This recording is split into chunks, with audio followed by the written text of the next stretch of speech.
ये जो गाना था, ये गाना बहुत बहुत ही अच्छा था, गैंगस्टर का मुझे मत रोको। और वो जो जिस तरीके का फील आता था, कोई भी उसे सुनेगा तो लगेगा डेफिनेटली ये वाकई एक गाना है जो अंदर तक घुस जाता है इंसान के। कैसे आपको उस गाने का ब्रेक मिला? उस गाने के लिए भट्ट साहब ने पहले ही मेरे से बोला था कि बहुत अच्छी वॉइस है, हम देखते हैं हमारी एक फिल्म चल रही है उस पर कहीं ना कहीं यूज़ करेंगे। एंड अचानक मैं मिलने गई थी उनसे न्यू ईयर पे, बोले कहाँ इतने दिन से मैं तेरे को ढूंढ रहा हूँ। मैंने कहा अच्छा पता नहीं मुझे। आप नंबर नहीं दे के आए थे?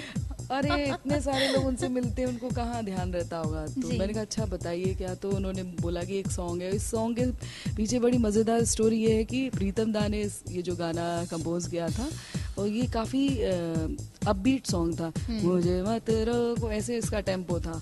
फिर भट्ट साहब ने जब सुना बोले यार जो पैथोस चाहिए वो नहीं मिल रहा है इसमें, और तेरी वॉइस में वो चीज़ है, वो रंग उसी में आएगा।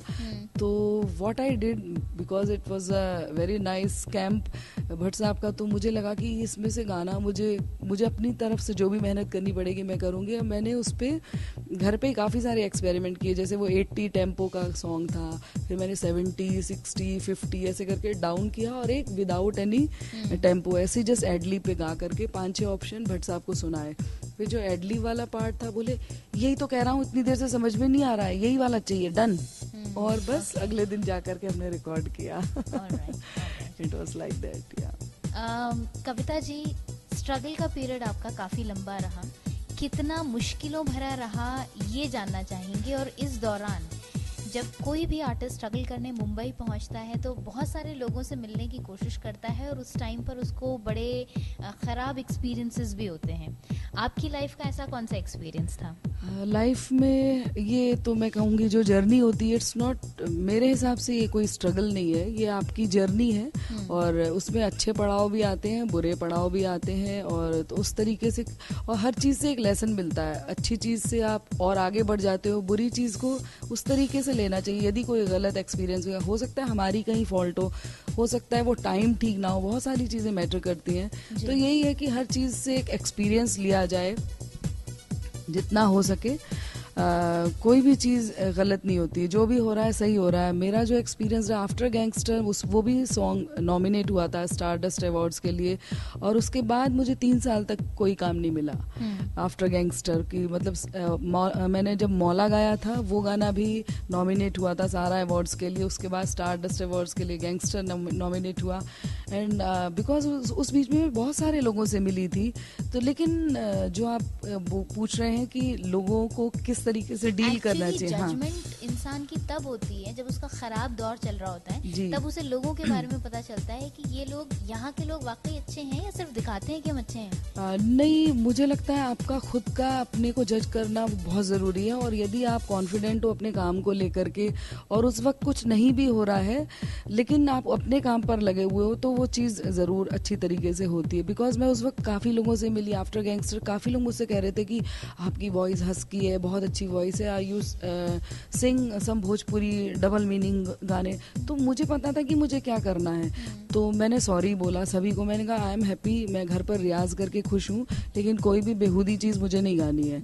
तो वो अपने ऊपर डिपेंड करता है काफ़ी कुछ, कि मुझे क्या करना है क्या नहीं करना है। हो सकता है मैं कुछ बेहुदा चीज़ गा करके अभी अब तक सैकड़ों आइटम नंबर गा चुकी होती और कुछ और ही सिनेरियो होता, लेकिन वो मुझे नहीं करना था।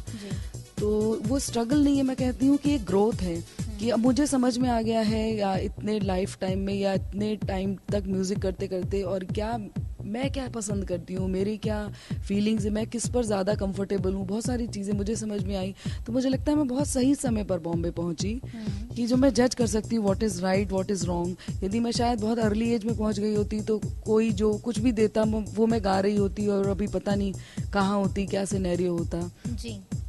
तो मुझे कहना है अपने सभी श्रोताओं से जो इस तरीके के ड्रीम्स रखते हो, ख़ास तौर से, कि अपने आप को जज करो, आप क्या करना चाहते हो, जो आप करना चाहते हो उसे 100% दो, और भले ही उसमें वक्त लगेगा लेकिन वो ज़रूर चीज़ आपको मिलेगी। It's true. जी। कविता जी, बात करते हैं आपके वेकअप सिड के गाने की। इतना बढ़िया बेहतरीन गाना, व्हाट अ कॉम्पोजिशन, और क्या गाया है आपने। शुक्रिया, थैंक यू सो मच। ये गाना जब आपको प्रपोज किया गया, क्या इंसिडेंट हुआ था उस टाइम पर, और जब आप रिकॉर्ड कर रहे थे तो क्या था आपके माइंड में? ये वाली जो एक तारा जो मैंने गाया था, उससे पहले हमने काफ़ी ऑल ओवर इंडिया टूर किया था। हमने मौलाना रूमी पे काफ़ी काम किया था, तो उसमें ईरान और अफ़गानिस्तान के म्यूजिशियंस हमको मिल गए थे लकीली। तो हम लोग ऑल ओवर इंडिया टूर कर रहे थे, तो उसकी एक सीडी भी लॉन्च हुई थी टाइम्स म्यूज़िक के साथ, सूफियाना नाम से। मौलाना रूमी पे सारी पोइट्री उनकी पर्शियन, उसको उर्दू हिंदी में ट्रांसलेट करके उसको दिया था। तो वो मैंने सीडी शायद अमित त्रिवेदी को दिया था, जो इसके कंपोज़र हैं। उन्होंने वो वॉइस सुनी तो सुनते ही बोला व्हाट अ वॉइस, अमेजिंग, ऐसे करके कुछ बोला। आई गई बात ख़त्म हो गई। उसके 5 या 6 महीने बाद अमित का कॉल आया कि कविता जी एक गाना करना है, अभी तो स्क्रैच है, प्लीज़ आप आएंगी? मैंने कहा ठीक है, मैं आती हूँ। और उसके बाद ही मैंने जब इसका जो मेन वर्जन था, वो जो मेल वर्जन है वो मैंने रिकॉर्ड किया था, रूह का बंजारा वे परिंदा। इतना खूबसूरत अमिताभ भट्टाचार्य ने लिखा एंड इतनी खूबसूरत कॉम्पोजिशन कि वो, मतलब मैंने जब फर्स्ट टाइम ही गाया था तो कुछ लगा कि कुछ बात है इस गाने में, समथिंग इज देयर। बल्कि मैं आती थी घर पर वही गुनगुनाती रहती थी। मेरे हस्बैंड, बच्चे सब बोलते थे मम्मा इट्स वेरी स्वीट सॉन्ग, बहुत प्यारा है, पता नहीं कुछ खींचती है, कुछ तो बात है इस गाने में। एंड 2-3 महीने हो गए, फिर फाइनली अमित का एक दिन जब फाइनल रिकॉर्ड करना था, फ़ोन आया कि कविता जी गाना तो रिकॉर्ड करना है लेकिन पोइट्री चेंज हो गई है। लास्ट मोमेंट पर वो जावेद अख्तर साहब ने लिखी, ये भी बहुत खूबसूरत है, ओरे मनवा तू तो बावरा है।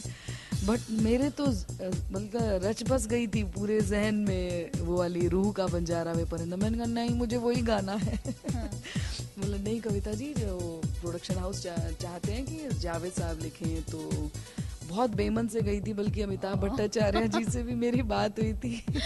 मैंने कहा मुझे बहुत बुरा लग रहा है, मैं तुम्हारा गाना इतने दिनों से यही गुनगुना रही थी, फाइनली ये नहीं छोड़ के मुझे कुछ और गाना पड़ रहा है। बोला नहीं चलता है, इंडस्ट्री में बहुत कुछ होता है, आप गाइए, बस अच्छे से गाइए।